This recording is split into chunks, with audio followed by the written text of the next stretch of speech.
നമ്മളിന്ന് നോക്കാനായി പോകുന്നത് NCERT 6ാം ക്ലാസ്സിലെ പൊളിറ്റിക്കൽ സയൻസ് ടെക്സ്റ്റ് ബുക്കിൻ്റെ 6ാമത്തെ ചാപ്റ്ററാണ്. ചാപ്റ്ററിൻ്റെ പേര് റൂറൽ അഡ്മിനിസ്ട്രേഷൻ. ഇന്ത്യയിൽ ഏകദേശം 6 ലക്ഷത്തോളം വില്ലേജസ് അഥവാ ഗ്രാമങ്ങളുണ്ട്. ഈ ഗ്രാമങ്ങളിൽ ഓരോന്നിനും ഒത്തിരി പ്രശ്നങ്ങളുണ്ടായിരിക്കും.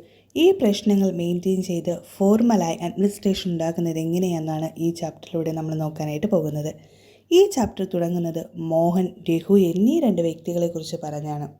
മോഹൻ ഒരു കൃഷിക്കാരനാണ്. അദ്ദേഹത്തിൻ്റെ കുടുംബത്തിനൊരു ചെറിയ കൃഷിഭൂമിയുണ്ട്. ആ കുടുംബം വർഷങ്ങളായി ആ കൃഷിഭൂമിയിൽ കൃഷി ചെയ്യുന്നു. അദ്ദേഹത്തിൻ്റെ വയലിനടുത്താണ് രഘുവിൻ്റെ ഭൂമി. രഘുവിൻ്റെ ഭൂമി ഒരു ബണ്ട് എന്ന ചെറിയ അതിർത്തിയിൽ നിന്ന് വേർതിരിച്ചിരിക്കുന്നു. ഒരു ദിവസം രാവിലെ മോഹൻ നോക്കിയപ്പോൾ രഘു തൻ്റെ സ്ഥലവും ചേർത്ത് ബണ്ട് കെട്ടിവെച്ചിരിക്കുകയാണ്. ഇങ്ങനെ ചെയ്തതിലൂടെ മോഹൻ്റെ കൃഷിയിടം രഘുവിൻ്റേതായി. സ്വന്തം വയലിലെ വലിപ്പം വർദ്ധിച്ചു. മോഹൻ ഇത് കണ്ട് ദേഷ്യമായി. പക്ഷേ അല്പം ഭയപ്പെട്ടു. രഘുവിന് നിരവധി വയലുകളും കൂടാതെ അമ്മാവന്മാർ ഗ്രാമത്തിലെ സർപ്പഞ്ചുമായിരുന്നു. എന്നിട്ടും ധൈര്യം സംഭരിച്ച് മോഹൻ രഘുവിൻ്റെ വീട്ടിലേക്ക് പോയി. അങ്ങോട്ടും ഇങ്ങോട്ടും സംസാരമായി. ബണ്ട് കെട്ടിയെന്ന് അംഗീകരിക്കാൻ രഘു വിസമ്മതിച്ചു. രഘു തൻ്റെ സഹായികളിൽ ഒരാളെ വിളിച്ചു. അവൻ മോഹനിൻ്റെ നേരെ കയർത്ത് സംസാരിക്കുകയും മോഹനിനെ അടിക്കുകയും ചെയ്തു. അയൽക്കാർ കലഹം കേട്ട് മോഹനെ തല്ലുന്ന സ്ഥലത്തേക്ക് ഓടി. അവർ അവനെ കൂട്ടിക്കൊണ്ടുപോയി. തലയ്ക്കും കൈക്കും ഗുരുതരമായി പരിക്കേറ്റു.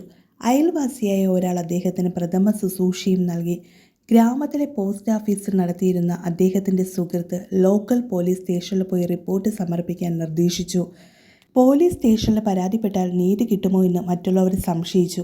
കാരണം രഘു ധാരാളം പണം നൽകി ഈ കേസ് ഒതുക്കി തീർക്കുമെന്നവർ കരുതി.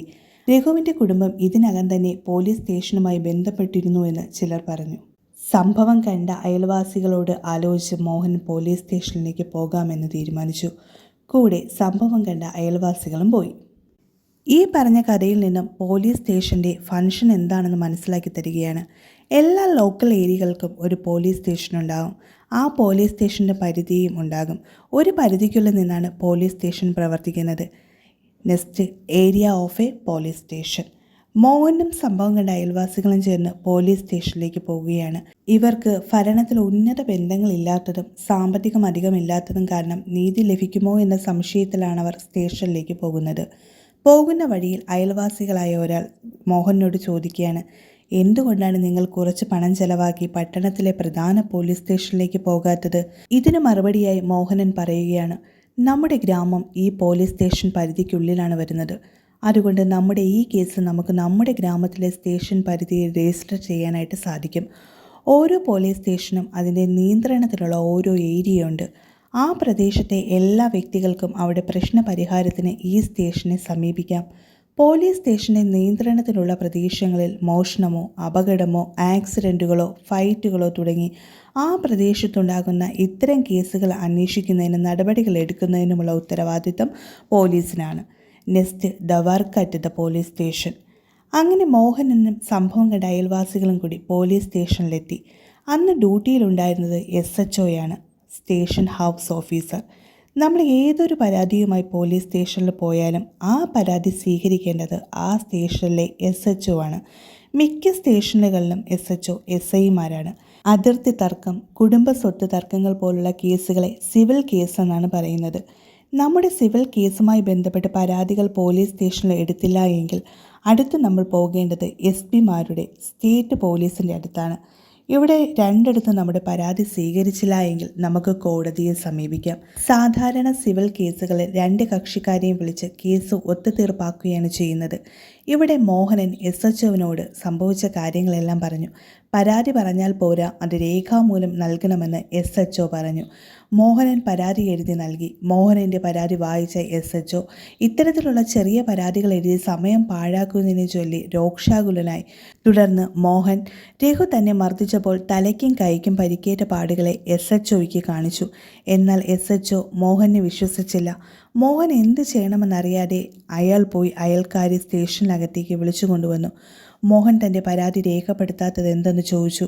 കൂടെ വന്ന അയൽക്കാർ മോഹനെ രഘു തങ്ങളുടെ മുമ്പിൽ വെച്ചാണ് തല്ലിയതെന്നും തങ്ങൾ അവനെ രക്ഷിച്ചില്ലായിരുന്നുവെങ്കിൽ മരണം വരെ സംഭവിക്കുമായിരുന്നു എന്നവർ ശക്തമായി വാദിച്ചു. അതിനാൽ കേസ് രജിസ്റ്റർ ചെയ്യണമെന്നവർ നിർബന്ധിച്ചു. ഒടുവിൽ SHO കേസ് രജിസ്റ്റർ ചെയ്യാമെന്ന് സമ്മതിച്ചു. പരിക്കേറ്റതായി പരാതി സ്വീകരിച്ചിട്ടുണ്ടെന്നും സംഭവത്തെക്കുറിച്ച് അന്വേഷിക്കാൻ അടുത്ത ദിവസം ഒരു കോൺസ്റ്റബിളിനെ അയക്കുമെന്നും അദ്ദേഹം പറഞ്ഞു. ഭൂമിയുമായുള്ള എല്ലാ തർക്കങ്ങളുടെയും പ്രവർത്തനം റവന്യൂ വകുപ്പിനാണ്. അതുകൊണ്ട് ക്രിമിനൽ കേസ് ചാർജ് ചെയ്താണ് SHO സ്റ്റേഷനിൽ നിന്നും മോഹനെ അയച്ചത്. നെക്സ്റ്റ് പട്വാരി. പട്വാരി എന്നാൽ വില്ലേജ് ഓഫീസർ. ഇന്ത്യയിലെ എല്ലാ സംസ്ഥാനങ്ങളെയും ജില്ലകളായി തിരിച്ചിരിക്കുന്നു. നമ്മുടെ കേരളത്തിൽ തന്നെ 14 ജില്ലകളായി തിരിച്ചിരിക്കുന്നുണ്ടല്ലേ. ഈ ഓരോ ജില്ലകളുടെയും ഹെഡ് ഡിസ്ട്രിക്ട് കളക്ടറായിരിക്കും. അപ്പോൾ 14 ജില്ലകളിലും 14 കളക്ടർമാരും കാണും. ഈ ജില്ലകളെ ഡിവൈഡ് ചെയ്ത് താലൂക്കുകളായി തിരിച്ചിരിക്കുന്നു. ഇതിൻ്റെ ഹെഡ് തഹസീൽദാരാണ്. ഈ തഹസീൽദാരാണ് വില്ലേജ് ഓഫീസിൻ്റെ പ്രവർത്തനത്തെ നിയന്ത്രിക്കുന്നതും സൂപ്പർവൈസ് ചെയ്യുന്നതും. ചുരുക്കി പറഞ്ഞാൽ ഇന്ത്യയിലെ ഓരോ സംസ്ഥാനത്തെയും ജില്ലകളായി തിരിച്ചിരിക്കുന്നു. ഈ ജില്ലകളുടെ എണ്ണത്തിനനുസരിച്ച് ആ സംസ്ഥാനത്ത് അത്രയും കളക്ടർമാർ കാണും. ഈ ഓരോ ജില്ലകളെയും നിയന്ത്രിക്കുന്നത് കളക്ടറാണ്. കളക്ടറിൻ്റെ കീഴിൽ തഹസീൽദാർ വരും. തഹസീൽദാറിന് താഴെയാണ് വില്ലേജ് ഓഫീസറുടെ സ്ഥാനം. ഈ വില്ലേജ് ഓഫീസറുടെ ജോലി ലാൻഡ് മെഷർ ചെയ്യുക, ലാൻഡ് റെക്കോർഡ് സൂക്ഷിക്കുക എന്നിവയാണ്. ഇവയ്ക്ക് ഒരു കൂട്ടം ഗ്രാമങ്ങളുടെ ഉത്തരവാദിത്തമാണ് ഉണ്ടായിരിക്കുക. വില്ലേജ് ഓഫീസറിന് ഓരോ വില്ലേജിൻ്റെയും റെക്കോർഡ് മെയിൻറ്റെയിൻ ചെയ്യുകയും അപ്ഡേറ്റ് ചെയ്യുകയും വേണം. അതുപോലെ ഭൂമിയുടെ കരം ശേഖരിക്കുകയും ആ വില്ലേജിലുള്ള കർഷകർ ചെയ്യുന്ന സ്ഥലവും വിളകളും സർക്കാരിലേക്ക് എത്തിക്കുന്നതും വില്ലേജ് ഓഫീസറാണ്. കർഷകർക്ക് കൃഷി ചെയ്യാൻ കൃഷിഭൂമിയുടെ അനുമതി നൽകുന്നതും വില്ലേജ് ഓഫീസറാണ്. അതുപോലെ വിദ്യാർത്ഥികൾക്ക് അവരുടെ ജാതി സർട്ടിഫിക്കറ്റുകൾ നൽകുന്നതും വില്ലേജ് ഓഫീസറിൻ്റെ ഡ്യൂട്ടിയാണ്. Next new law Hindu succession amendment act 2005. ഇന്ത്യയിലെ നിയമമനുസരിച്ച് ആൺമക്കൾക്കാണ് അവിടെ മാതാപിതാക്കളുടെ സ്വത്തിന് അവകാശം ലഭിച്ചിരുന്നത്. 1956 ഹിന്ദു സസെക്ഷൻ ആക്ട് പ്രകാരം ഹിന്ദു ഫാമിലിയിൽ പാരമ്പര്യ സ്വത്തിൻ്റെ പിന്തുടർച്ച അവകാശം പുരുഷന്മാർക്കാണെന്നും സ്ത്രീകൾക്ക് ഈ പാരമ്പര്യ സ്വത്തിൽ യാതൊരു അവകാശം ഇല്ല എന്നായിരുന്നു. എന്നാൽ ഈ നിയമത്തിൽ ഒരു ഇക്വാലിറ്റിയുടെ പ്രശ്നം വരുന്നു. അത് മാറ്റിക്കൊണ്ട് 2005 ഇന്ത്യൻ പാർലമെൻറ്റ് 1956 ഹിന്ദു സസെക്ഷൻ ആക്ടിനെ അമെൻഡ് ചെയ്തു. ആ അമെൻഡ്മെൻറ്റ് ആക്ട് അനുസരിച്ച് 2005 ഹിന്ദു സസെക്ഷൻ ആക്ടിലെ സെക്ഷൻ 6 അമെൻഡ് ചെയ്തു. അങ്ങനെ ആ അമെൻഡ്മെൻറ്റ് പ്രകാരം ഹിന്ദു പാരമ്പര്യ സ്വത്തിനകത്ത് പുരുഷന്മാർക്കുള്ള തുല്യ അവകാശം ആ കുടുംബത്തിലുള്ള പെൺമക്കൾക്കുമുണ്ടെന്നുള്ള മാറ്റം ഈ നിയമത്തിലൂടെ കൊണ്ടുവന്നു. ഈ ആക്ട് ഹിന്ദു റിലീജിയനുമായി ബന്ധപ്പെട്ട ആക്റ്റായിരുന്നു.